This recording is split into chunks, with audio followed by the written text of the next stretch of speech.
This is Anthony John Agnello, Senior Social Editor at Games Radar Plus. Game makers do their damnedest to make games that touch us.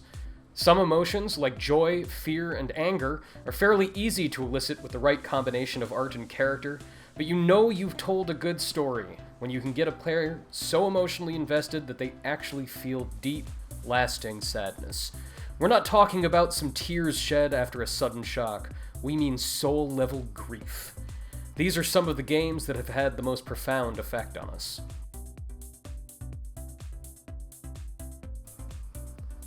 Silent Hill Shattered Memories is arguably the only Wii game that doesn't cause anguish because of its motion controls. Given its motion controls aren't great, but its story is what makes it a profound bummer.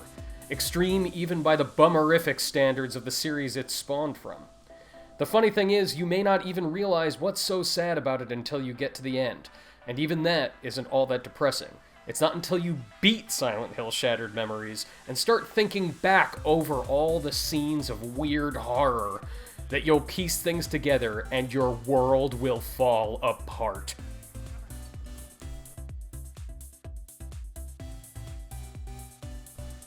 Final Fantasy VII treats death and loss with surprising humanity for a sequel in a series where you can use feathers to wake up any dead friend mid-battle. Its goofy, outsized science fiction story is grounded in a cast of characters who have all had something violently taken away from them.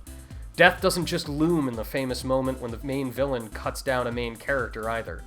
Tifa lost her home and neighbors, Barrett his best friend, Sid his career, Red 13 his father. This is a hard Final Fantasy to live in, which makes its victories and its journey all the sweeter.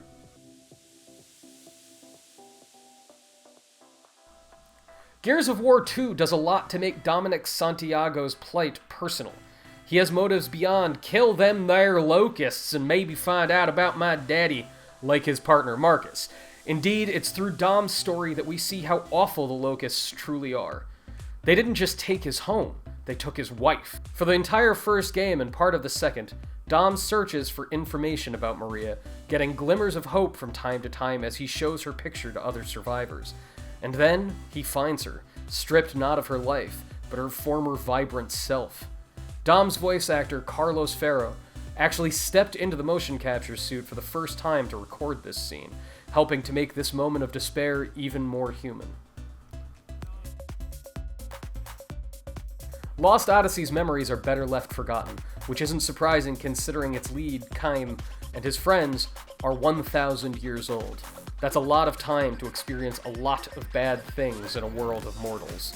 Amnesia almost seems like a blessing, especially as the game goes on, and Kaim is often reminded of events from his tumultuous, protracted life.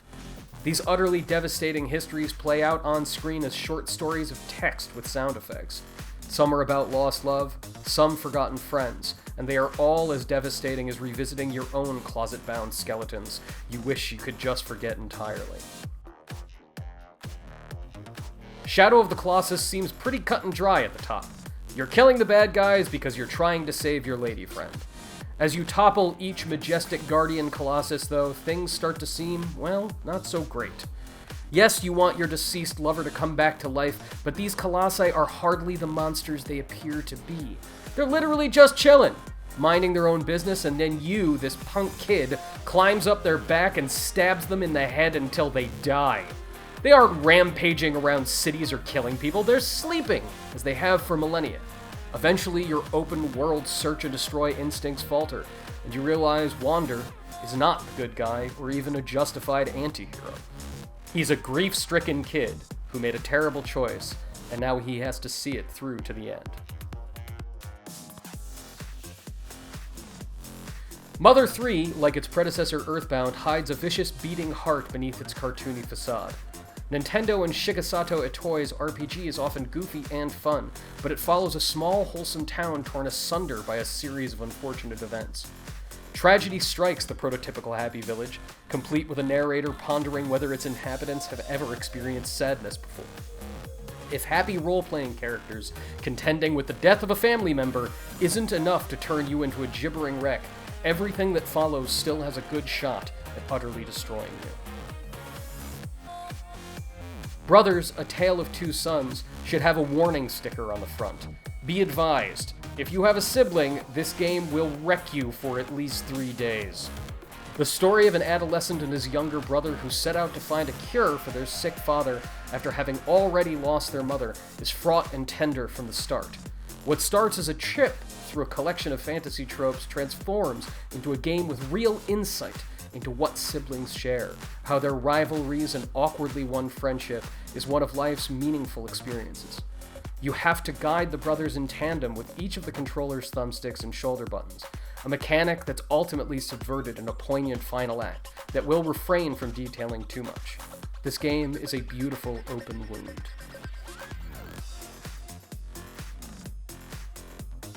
The Walking Dead Season 1 is, as with all things under the Walking Dead banner, unremittingly cruel to its characters. Unlike most zombie fare or even the comic and television show, Telltale's Walking Dead's most devastating scenes are most often quiet, personal moments.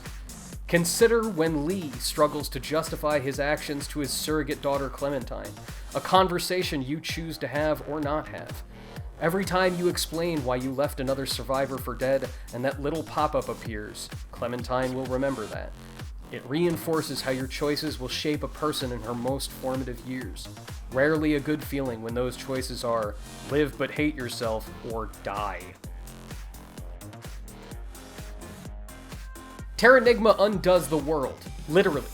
Yeah, you're a mischievous kid and you accidentally set off a catastrophe by screwing around with ancient artifacts.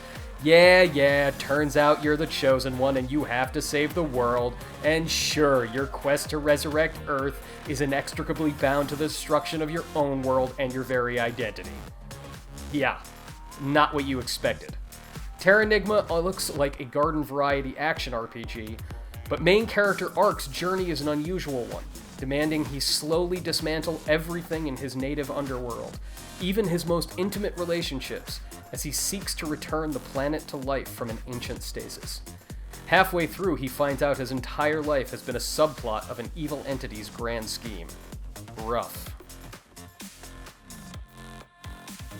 Metal Gear Solid 3 Snake Eater literally ends with your character saluting and shedding manly tears at the grave of his mother figure, special ops mentor, love interest.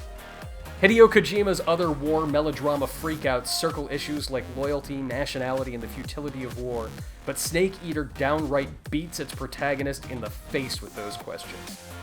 And that's not all. Each of the game's bosses dive deep into tragedy born of armed conflict, and every encounter with them makes Snake's missions all the harder to endure. Halo Reach leaves you doomed from the start, and not just because you aren't playing as indestructible space golem Master Chief. The previous games have already established what happens on the planet Reach in the prequel. The Covenant will show up and lay waste to the whole place, kickstarting their war with humanity. That still doesn't prepare you for the experience of losing your squad mates one by one as the siege goes on. Seeing nearly all of your buddies die in front of you as humanity grapples with the very real threat of extinction is an undeniable downer, especially when the experience doubles as a goodbye from Bungie to their signature series. To the Moon is explicitly a game about love, death, and longing that actually manages to live up to the gravity of those subjects.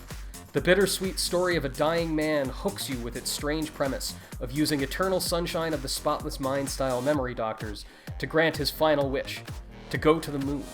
The problem is that he doesn't know why he wants to go there in the first place, so the doctors must work their way back, experiencing the man's memories in reverse chronological order as they try to discover the root of his lunar fascination and put him on the imaginary path to blast off before he passes on. Along the way, they'll see his moments of goofy joy and quiet sadness. No threats to the world here, just embarrassing mishaps or frustrated exchanges with his wife. The experience is as affecting as its scenarios are utterly ordinary. If you dig this list and want more just like it, follow Games Radar on youtube.com/gamesradar.